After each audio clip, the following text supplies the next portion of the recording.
Welcome back, you guys. This is week 9 of Creative Come Follow Me for the Old Testament. And this week we're in Genesis 24 through 27. So not too much territory to cover this week, but we're kind of focused on this middle generation of these great patriarchs. So you know how anywhere in the scripture, when you read about the God of Israel, they often call him the God of Abraham, Isaac, and Jacob.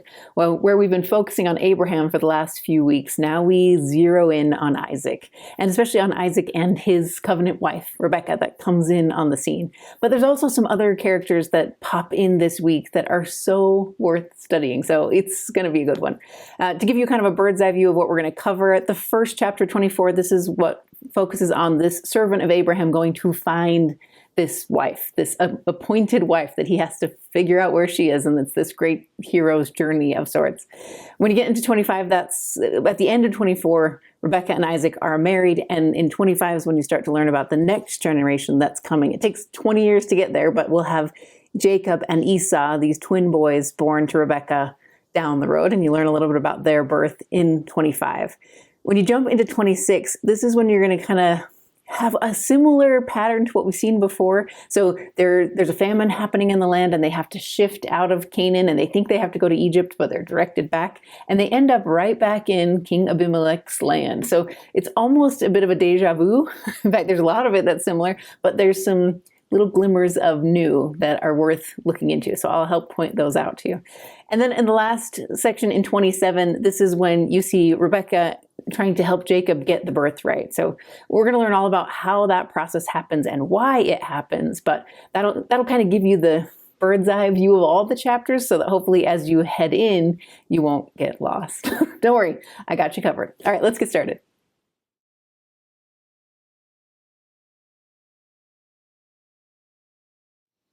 Chapter 24 almost reads like a storybook of sorts. It's certainly a hero's journey. This is where Abraham sends his most trusted servant, his oldest servant, the one we think is probably Eliezer, the one that he wanted to give his inheritance to Eliezer's son because he didn't have a son. And the Lord said, no, there's a son coming. People assume it's the same one, which is probably accurate, but you almost need to picture this servant. One of the things that helped me is I read through his story, I read through his devotion, and what the picture that came back into my mind is the wise men story in the Christ Child movie. Do you guys remember that from Christmas? It's this beautiful, it came out maybe 3 years ago.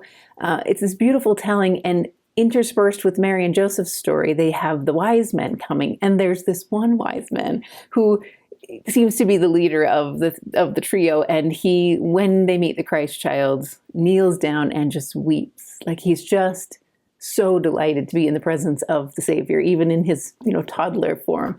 And that's the kind of man I picture this servant to be. Humble and yet so powerful. He probably had incredibly important things to do in Abraham's household, but he knew how important this work was. To find a wife for this covenant son is an essential role, and so he takes it on. So you see this agreement between he and Abraham that he's not going to find a wife in Canaan. He's going to go up to the land of Abraham's fathers where there is a covenant line, and he's going to find the right wife. And he gets a little nervous. It's kind of fun to watch, actually. So if you see, like in 5, he's worried, what if she doesn't want to come with me? What if I find the right girl and she doesn't want to come? And Abraham honors agency and says, it's okay. You will have fulfilled your oath to me. Just don't bring Isaac with you. Don't find a wife anywhere else. Just follow this plan. I love the way Abraham teaches this servant in verse 7. He says, unto thy seed will I give this land. He shall send his angel before thee, and thou shalt take a wife unto my son from thence. So he already knows through revelation that there is a wife to find. It's such a sweet thing to me. I remember when Jack got his patriarchal blessing, and one of the tiny mentions in it, I won't share anything personal, but is that there is a wife out there for him. And my whole heart just leapt in that moment. I think there is something so reassuring about knowing that your son will be taken care of. Remember, Abraham is old at this point and Sarah's already gone. So he's anxious to have his 40-year-old son find the right kind of woman, and Rebecca is it. So let's see how that plays out.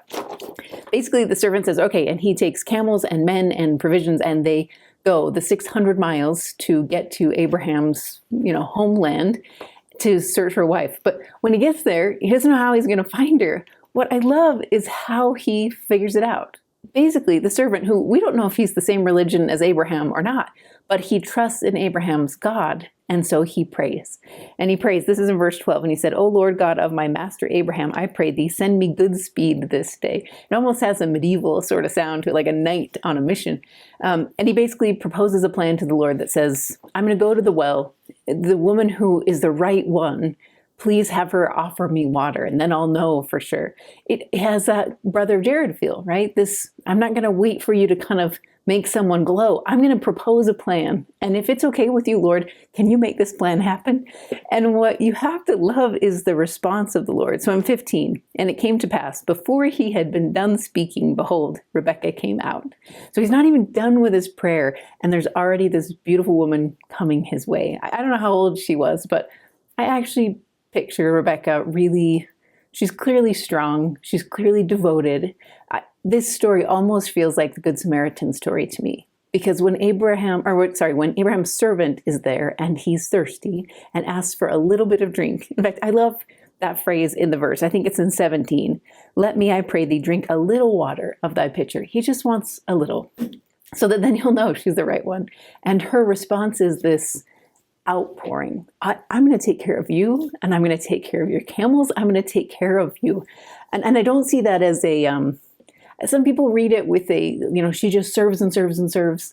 And maybe that's true, but I kind of see her as someone who takes care of others in a matriarchal kind of way. I see her as a woman of strength and conviction, and when there's need, she'll fill it. I picture her like the female counterpart of the Good Samaritan.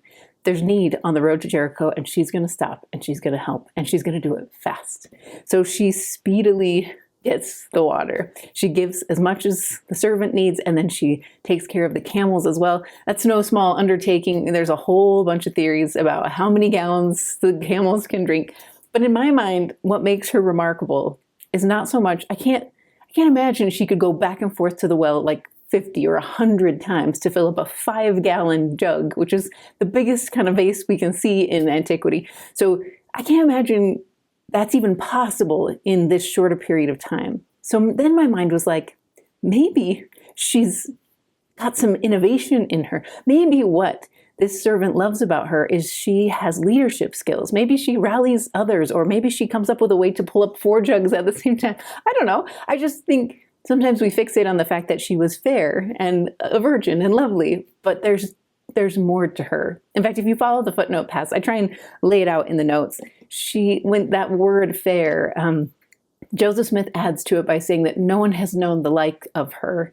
And also there's these other links that lead to other people of valor, other strong, noble spirits. So to me, I think what is remarkable about Rebekah is her countenance, her certainty and conviction. She is one of those, when President Nelson says, be distinct and different in happy ways, echoing the words of President Kimball from decades ago, I picture Rebekah. She is distinct and different in happy ways, and the servant he rejoices because this is the one. And it's just so cool. Anyway, so that's kind of what plays out. And then you'll see the reaction. So he can see that she's special. He offers her jewelry in that moment. It's not just any jewelry. It's symbolic of there's going to be a betrothal happening, and she goes along with that plan. She wears the bracelets and then runs back to the house of her mother to share the good news. And then at the house of the mother, we think maybe the father has passed away by this time. He's the one that's related to Abraham's line, but everybody mentions the mother's house and the brother and no mention of the father. So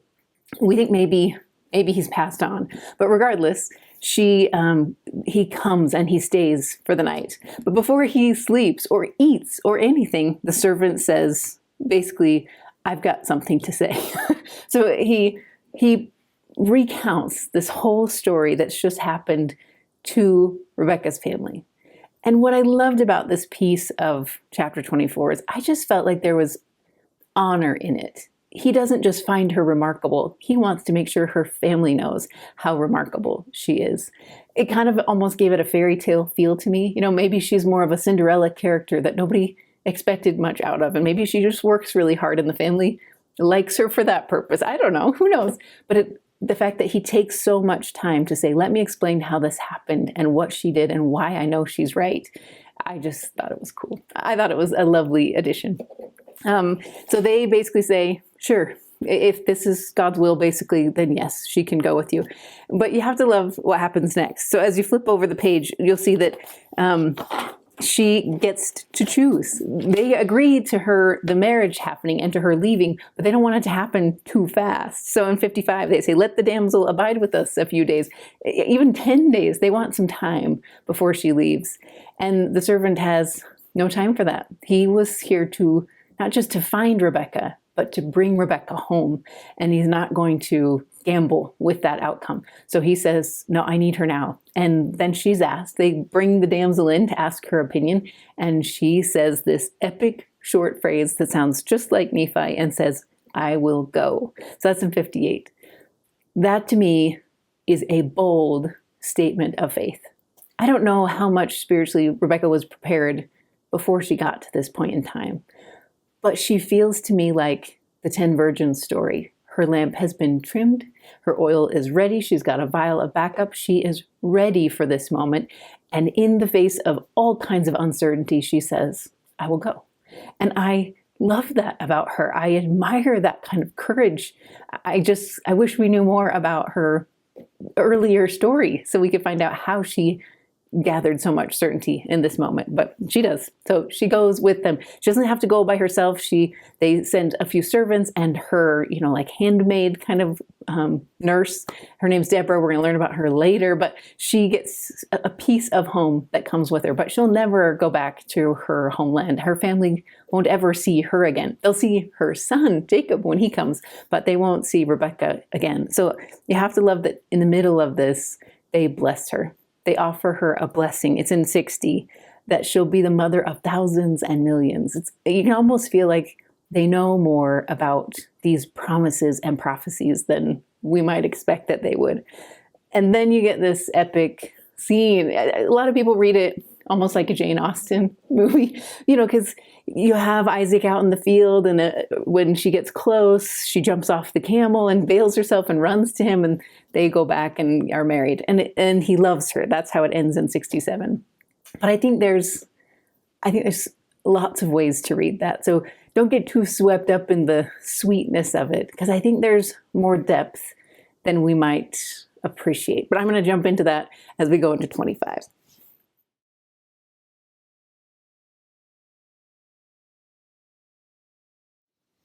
In chapter 25, this is when you're going to you see the kind of turning over of the page of these patriarchs. This is when you hear the last piece of Abraham's life, that he remarries again in his old age. Some scholars think these chapters might be a little bit out of order. So if it seems odd to have Abraham having 6 more sons at this point, it's possible things are a bit out of order, but he has 6 more sons. The reason they list them is because one of those sons, Midian, is going to play a big role in connecting the priesthood from Moses back up to Abraham. So we'll get into all that later, but that's why they kind of list that out there. Because remember, the Hebrew writers who are trying to capture the story are trying to help you understand the priesthood and the connection between these lines. That's critical for them. So you'll see a lot of mentions of generations, and that's usually why.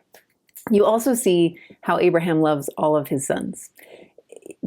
Although there is a covenant son and there is a clear line, a passing down of this baton, he loves all of them and gives gifts to all of his sons, Ishmael included. And he kind of sets them up. You almost picture it like remember, they're wealthy. They've got a large estate of sorts. And you can see him kind of like parsing out to each of the sons some gifts and some land. And they create nations based on where they're placed. Almost the same way we see with Jacob's sons that'll come in the next generation. But you kind of get a feel for that here. Some other things you'll see is that there's this, when Abraham passes on, there's this beautiful phrase. So it says at the end of verse 8 that he died in a good old age, 175, it's a pretty good old age, and he was full of years and was gathered to his people. I heard a friend say recently that so much, she teaches a temple prep class, and she talked about how so much of what we learn about in the temple is actually in the text of the scriptures. We just get it in these little fragments, and you have to kind of piece it together. But that idea of being gathered unto his people, especially if you go into the footnote path, you see what that means. It has a very Black Panther moment. If your kids love that movie, like after they pass on and all their ancestor kings are there, it's that visual, or The Lion King, or any number of Disney movies. It's kind of amazing to me that so many people don't believe in God, but somehow believe in this noble afterlife. Anyway, it's just kind of interesting, but that's kind of, they're going to use that same phrase, gathered unto his people, with Isaac when he passes away. I just love the visual of it, so don't skip past that. But you'll see that the sons come together to bury their father. So again, where we might have placed some animosity between Ishmael and Isaac, they at least come together for their father, and probably all these other sons as well, to bury him and honor him. And then you see what happens with Isaac and Rebekah. So in almost a mirror image of what happened with Isaac's parents, Rebekah struggles to conceive. It takes 2 decades, although this only happens in a couple of verses. It takes 2 decades for her to conceive. What brings on that miracle is the prayer of her husband. So Isaac prays. This is in 21. He entreats the Lord because she was barren, and then Rebekah, his wife, conceives. And then there's a struggle. So Rebekah is pregnant, and she can feel trouble inside her. She doesn't know at this point in time that there are twins, but there's a wrestle happening and she doesn't understand. So she says, "Why am I thus?" basically. And then the response comes directly from the Lord. What I thought was powerful about Rebekah in this moment is she has a husband who is a prophet, who clearly gets revelation. He just got revelation and a miracle in the verse before, but she is a woman of strength and vision, and she goes to the Lord herself as well. I have no doubt they went together as a couple to the Lord, but I love that they each have their own individual relationship with deity, and then they use that to help each other throughout their marriage. That's what we're trying to do all the time. I think we're each supposed to build our own connection to God and then help each other stay strong. So you'll see the answer comes directly from the Lord, that she's going to have 2 sons, and that the younger is going to be served by the older. And then you kind of see how that plays out with Jacob and Esau. So at the end of this chapter is when you get the story of Jacob and Esau and the birthright. It kind of comes in there, but you learn something really important first. So when you go in 27, as the boys are growing, Esau was a cunning hunter, a man of the field, and Jacob was a plain man dwelling in tents. But when you go to the footnote path on plain, it takes you to a Hebrew word that's for whole and complete. It's that same phrase we've studied so many times in the Old Testament and the New Testament, this idea of being made whole. It's the same, we often see it translated as perfect, the same Hebrew word, and it means to be whole. So although Esau is a mighty hunter, Jacob has a wholeness to him that will make him worthy of being the birthright holder, the covenant son. If you don't know much about birthrights, you can learn a little bit more in the notes. But the short version is that if you're the birthright son, you have 2 portions when your father's stuff is divvied up, because you'll need to take care of the estate, and you'll need to take care of your mother and daughters, and his, your sisters, and anyone who's widowed. You have extra responsibilities. And what you learn when you flip the page is Esau's not a fan of that gig. He doesn't really want it. Although he's first in line, because he technically came out first, he doesn't want the birthright. In fact, if you jump all the way to 34, you can see that he despised that birthright. Although there are heavy responsibilities associated with that birthright blessing, there are also enormous blessings. And Jacob, who I'm sure has been helped by Rebekah over his growing up years, knows that that's his role to fill, to take that birthright spot. And so they have a bit of a negotiation. This is a really important section to focus on if you have teenagers, because it's this idea of I'm giving up something, a big long-term blessing for a very short-term gain. And you see the effects of this in Esau as we go further into the chapters. But at this point in time, he's young, he's a great hunter, and he's feeling confident that he can figure this out. He doesn't need the weight of the birthright, and he sells it for a mess of pottage. A mess of pottage just means a stew of some kind. It just means something over an open flame. And Jacob and Esau make this transaction. And what's interesting is you can see that he doesn't regret it. You don't see Esau saying, okay, I'm not hungry anymore. Never mind. I take it all back. He doesn't regret it until much later when he starts to see the blessings go to someone else. But we'll get to that in the next chapter.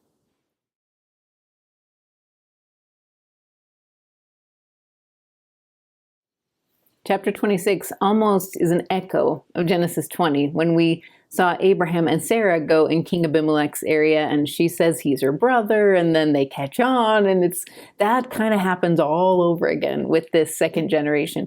We don't know for sure if this is the exact same King Abimelech, or if that's a name that just passes down from one generation to the other, but either way, you can tell that that trick doesn't work quite as well the second time around.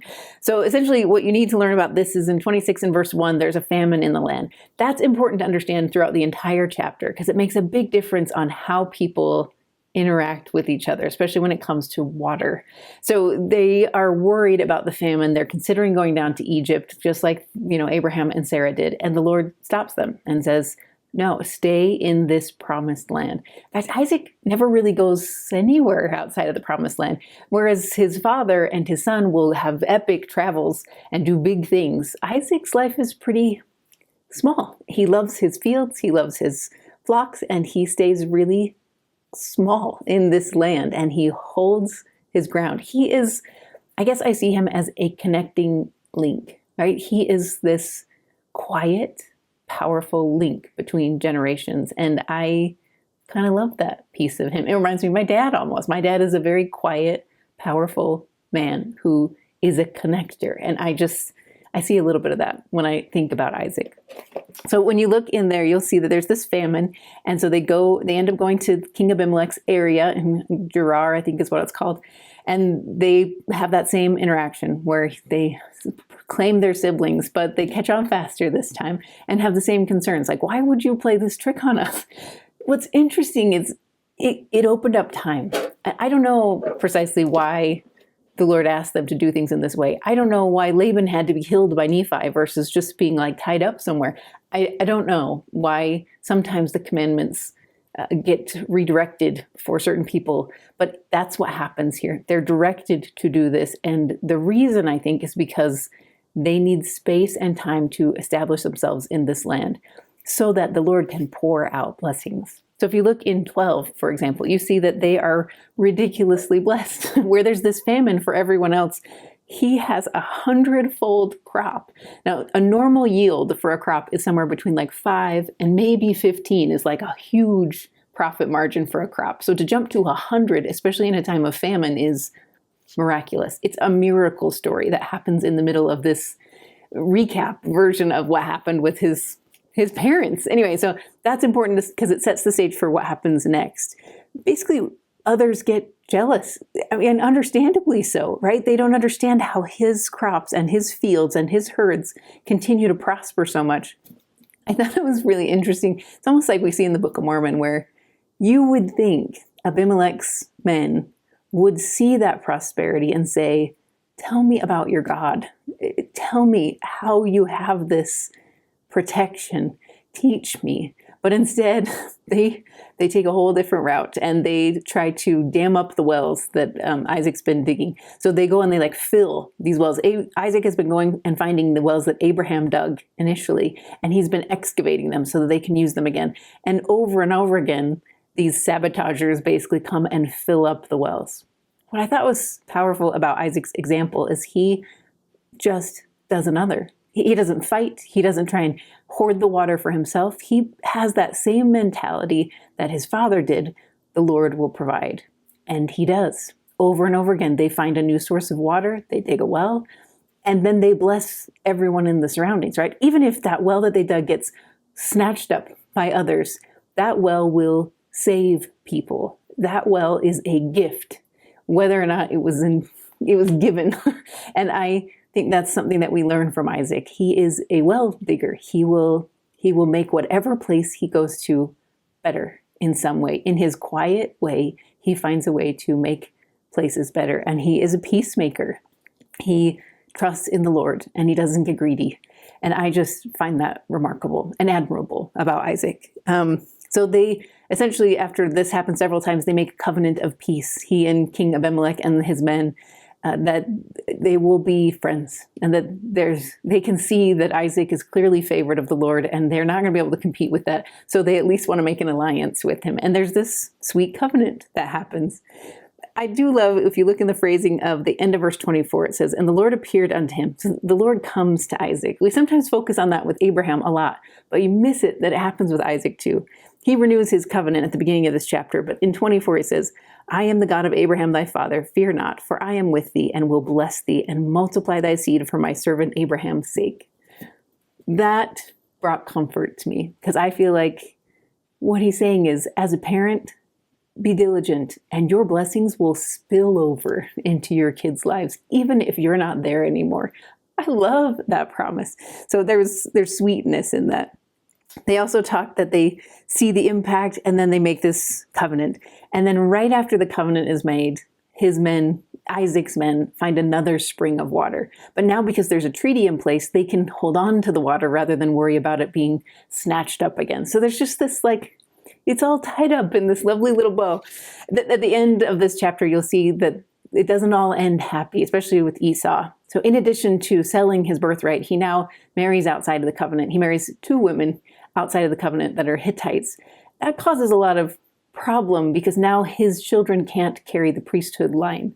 So all of a sudden, Isaac and Rebekah's posterity, who can uphold this beautiful covenant that Abraham and Sarah delivered to them, all of a sudden it's cut in half. The amount of posterity who can hold on to that covenant is halved in a heartbeat.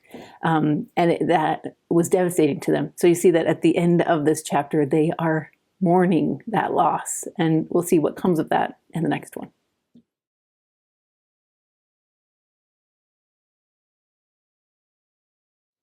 Before you jump into chapter 27, you want to keep a few things in mind. First, keep in mind that Joseph did 0 edits on this chapter. Now, we don't know if that's because there were no edits needed, or if Joseph passed away before he could get to this chapter, or if he looked at it kind of the way I look at my junk drawer or my closet sometimes and say, like, okay, it's too much, and I shut the door.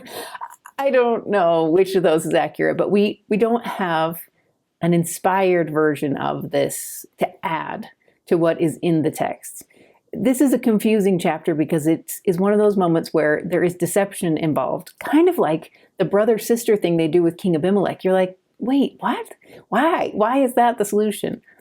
But you kind of have to wrestle with that a little bit. There are times in the scriptures where prophets and noble people are commanded to do things in an unconventional way, like with Nephi and Laban. You wouldn't think that was the only way to get the brass plates. Murder is a pretty big step away from the commandments. So that's a surprising direction from the Lord. We know from the Doctrine and Covenants that Abraham and Sarah and Isaac and Rebekah, like all of these patriarchs, are not just angels now, they are exalted, they are gods. So the D&C says basically Isaac did all things commanded of him, which by extension means Rebekah did as well. So don't look at them too negatively, but also don't gloss over it all. The play out here is that Rebekah knows revelation, right? She knows that she received revelation when these boys were still in the womb, that Jacob is the birthright son, and that she needs to make sure that happens. I think her tenacity to hold to that revelation plays out. I almost think it's similar to what we saw with Sarah and the Hagar situation. She is trying to make sure what she believes is true and knows to be true from her own revelation plays out. She just might not have done it in the perfect way. Or maybe this was the perfect way and it was directed by God. We don't really know for sure. It could go either way for me. But I think her devotion to what she knows to be right is what we should admire. Maybe her method isn't quite right, or maybe it was divinely orchestrated, but her devotion to revelation is powerful. It's also important to understand that as this is playing out, and Isaac, essentially what happens is Isaac knows he's going to die and he needs to pass on the birthright. Esau's already sold the birthright to Jacob. He has no claim on it. In addition to that, he's married 2 Hittite women, which disqualifies him for being worthy of being the covenant son. Setting all of that aside, there's this storyline that plays out where Isaac wants kind of a last meal from his son who he loves. He's a hunter and he loves his food. So he asks him to bring him food. At the process while he's out hunting, Rebecca comes up with a plan that basically says, Jacob, go out and kill something close by. I will cook it. We'll give it to your father and he will give you the birthright blessing. Because I think she's worried that in his state, his dim eyes, and maybe even something bigger, it's possible there's Alzheimer's at play or dementia or other issues. And in her mind, she's saying, this is something I cannot risk. What I think is really powerful, though, is she doesn't try to sidestep the priesthood. She still honors the fact that Isaac holds this priesthood and he needs to pass it on to his son. I think there is a reverence there. Even if Isaac is limited in his capacity, she respects his priesthood. This might be a stretch, but it kind of reminds me of when a prophet is older and his counselors kind of step into his role to carry the weight a little bit, but they make it very clear every time they speak that the prophet is the prophet while he is on earth, and that they put everything back towards him and they are the relay point. I admire that about Sarah. She respects this priesthood. It's also important to understand that priesthood power has the ability to bind and to loose. So if this was an error, which it almost makes it sound like it is, because as you play it out, basically Jacob has to put on hairy clothes to make him feel like his brother Esau, so that when Isaac, who can't see very well, puts his hands on him, he feels like Esau and he gives him this covenant birthright blessing. So that's kind of the deception piece of the story. But I think there's a bigger understanding at play. Jacob is hesitant to do this, and his mother says something powerful. I think it's in verse 13. And his mother said unto him, upon me be thy curse, my son. Only obey my voice and go fetch me them. Talking about the food. She's basically saying, I know my revelation. And if I'm out of line, I will be the one that takes the brunt of it from the Lord. That's how certain I am that this needs to happen. And I think he sees her resolve in her eyes, and that makes him have the strength to trust that this is the right way to go about this. So basically, he gets the birthright blessing. It happens in 28 and 29. It sounds like crops and productivity that way, but it's also fertility generally. That's the covenant blessing, that you'll have children like the sands of the sea, and that you'll have the protection of the Lord. That's what you see in 29, that people will serve you because your job is to serve the whole world. And that's what he's offering him. So then when Esau comes back, it's this, wait, what? How did this get away from me? I think he kind of thought he could, because his dad loves him, or maybe his dad was weakened at this state in his age. Maybe Esau thought he could slide this in and grab the blessings. I don't think he wants the responsibility at all. He wants the blessings and the promises, and they're gone. And so in 34, you see, he cried again with an exceeding bitter cry and said unto his father, bless me, even me also, O father. Isaac will give blessings to both his sons, but there is a covenant blessing that needs to be held by a worthy covenant son, and Esau isn't there. I don't know that means he doesn't repent. He might even be in the repentance process right here, but he's not. He's the opposite of what we saw as Rebecca representing the virgins who were ready, the 10 virgin story, they're ready with their lamps. Esau is the other side of that spectrum, where he's saying, oh, wait, I thought I had more time. He cries these tears to say, I thought I could come back and get this later. And now it's later and it's too late. So you kind of see that all play out in the verses. You also see that he tries to deflect the responsibility to Jacob. So he says things like, Jacob is a supplanter. He's always trying to take my spot. And he's done this before. But he doesn't make any mention of selling his birthright or marrying outside of the covenant. All those things that he chose, he's now reaping the rewards for. And it just has some haunting sounds to it. I think there's a lot of times when although we can always choose to repent and we can always come back to the Lord, you can't control the consequences of what you did in the meantime, the lost time, and the example that you set for your children, and all those things you can't control. And Esau's starting to feel that. So he weeps bitter tears. And then those tears turn to hatred by 41. So Esau hates Jacob. He hates that this is how this went down. And then as you flip the page, you see that his hatred causes his mother to fear. So this is when Rebecca, again, has to get involved. There's some scriptures in the footnote path that I link you to in the notes to help you kind of see more context from the New Testament and from the Doctrine and Covenants about how this wasn't trickery, this wasn't manipulative. I think it was divinely orchestrated. We just only have bits and pieces of the real story. So by the end of this chapter, Rebecca's worried about her son, and she sends Jacob up to the land of her fathers, right? Yet again. So where we learned a few chapters ago about her brother Laban, who's kind of running the household with the mother, he will have daughters, and those daughters are Rachel and Leah, and those are going to be wives for Jacob. So you can kind of see the next generation already starting to play out when you roll into the end of chapter 27.